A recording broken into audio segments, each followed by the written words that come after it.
So then 15, hit with a felony, 18 months, you said? Yeah, 18 It was. months in detention. Okay, so juvenile. what, like mentally, I guess going in, did it kind of feel hopeless at that point, or were you like, or did you feel like you could survive the 18 months? Yeah, Like, I'll get through this. During that part, that was just what we did. It was interesting because detention center was filled with my friends. Mm-hmm. So it was. Okay, I hate to even say it. It was like kind of a social deal without any girls. That was the worst part of the whole deal. I was like, oh, I don't like this part, especially when you're a teenager. So that sucked. But that was kind of the path. You know what I mean? Mm-hmm. So it wasn't until the drug problem. It wasn't until 17. Yeah. And I always say it was the blessing and the curse. Worst thing ever happened to me and the best thing ever happened to me. Because I ended up in this drug rehab. I was locked in this facility because there were some circumstances, that were around that particular incident.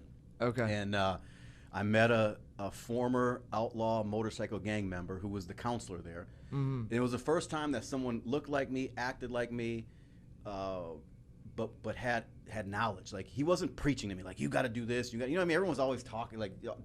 Back then, it seemed like grown-ups were just a bunch of dickheads. Yeah. And this was the first guy who was like me, and I was like, okay, I'll listen to this dude. And he was the one who turned me on to personal development.